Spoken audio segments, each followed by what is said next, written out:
त्यस पछाडि 7 सालदेखि 15 सालसम्म राजाले प्रधानमन्त्री फेरि गरे। के त्यो समय कौरवहरूको शासनको समय हो र? कहिले मोहन शमशेर, कहिले मातृका, कहिले डाक्टर केआई सिंह, कहिले टङ्कप्रसाद आचार्य, कहिले सुमन शमशेर आदि इत्यादि प्रधानमन्त्री बने। कसले बनायो त भन्दाखेरि के जनताले बनाएको हो? के नेपालका राजनीतिक दलहरूले बनाएको हो? होइन, राजाले बनाएको। अर्थात् त्यो 7 देखि 15 सम्मको शासन पनि अरू कसैको शासन होइन, राजाको शासन थियो। जनताको शासनको कुराकानी गर्नु छ भने 15 सालमा चुनाव भयो, कांग्रेसले 2 तिहाई ल्यायो, बीपी प्रधानमन्त्री बने। 17 सालमा पुगेपछि जनताले चुनेको प्रधानमन्त्री झ्यालखान आदि।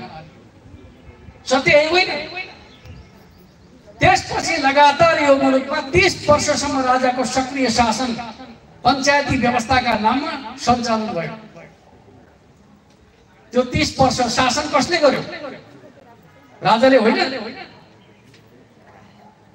46 सालमा आइसकेपछि जनताले राजा संवैधानिक हुन्छन् भने केही बात छैन भन्ने मान्यताका आधारमा संवैधानिक राजतन्त्र कबुल गरिकन मुलुकमा दलीय व्यवस्था आरम्भ गरे।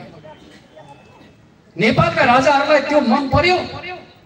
आज कसैले भन्ने गर्दछ बेबी किङ, कसैले भन्ने गर्दछ संवैधानिक राजतन्त्र। के नेपालका राजाहरूले संवैधानिक हुन मन पराएका थिए? सबभन्दा उदार भनिने राजा वीरेन्द्रले पनि त्यो संवैधानिक राजा भनेको कुरा उनलाई मन परेका थिएन र सरकारलाई सहयोग गर्दैनथे। वीरेन्द्रकै कुरा गर्दैछु म। ज्ञानेन्द्रको कुराकानी गर्ने हो त उनले जनताले लडेर ल्याएको प्रजातन्त्र खोसेर नेताहरूलाई झ्यालखानमा हालेर अगाडि बढ्न खोजे होइन र? आज बडा स्वतन्त्रताका कुरा गर्ने गरिन्छ। राजा ज्ञानेन्द्रको सक्रिय शासनमा के थियो भन्दाखेरि टेलिफोनको लाइन बन्द थियो, मोबाइल बन्द थियो, पत्र पत्रिका बन्द थिए, एफएम रेडियोहरू बन्द थिए। जनतालाई बोल्न, लेख्न, सभा संगठन गर्न सबै कुरा बन्द गरिएको त्यो समाज, आजको लोकतान्त्रिक समाजले त्यो समाज स्वीकार गर्न सक्दछ? किमार्थ सक्दैन। त्यस अर्थमा आज नेपाललाई फेरि अस्थिरताको भोमरीमा सिर्जना गर्नका लागि नेपाली जनताले विकास र समृद्धिको यात्रामा अगाडि बढेको देख्न नचाहनेहरूले आज फेरि कुनै न कुनै बहानामा नेपाली समाजलाई अशान्त बनाउने जुन प्रकारको खेल खेल्ने दुष्प्रयत्न भइरहेको छ भन्ने कुरालाई तपाईँ हामी सबैले गहिरो गरी मनन गर्न सक्नुपर्दछ भन्ने कुरा म तपाईँहरूका बिचमा राख्न चाहन्छु। वास्तवमा दलहरूले शासन गर्न प्रयत्न गरेको समय कति हो त भन्दाखेरि 48 देखि 52 सालसम्म। 51 सालमा जब नेकपा एमाले मनमोहन अधिकारीको नेतृत्वमा सरकार चलायो, सरकार कस्तो हुनुपर्दछ भन्ने कुराको दृष्टान्त हामीले देखाएको होइन र?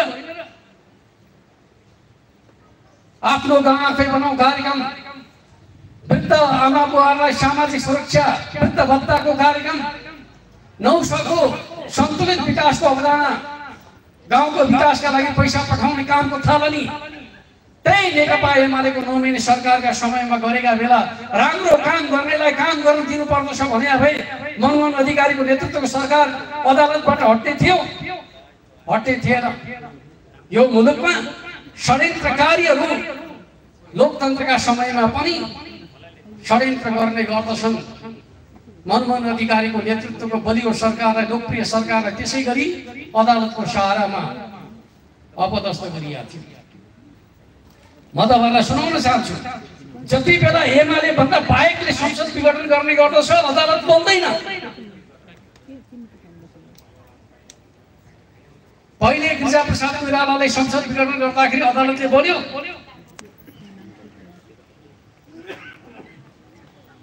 देउबाजीले संसद विघटन गर्दाखेरि अदालत बोल्यो। राजा ज्ञानेन्द्रले संविधानै निलम्बन गर्दाखेरि अदालत बोल्यो। सुन्नुभयो अदालत बोलेको? अझ बाबुराम भट्टराईले एक प्रकारले भन्नुहुन्छ भने संविधान नबनाइकन संविधान सभा विघटन गर्दाखेरि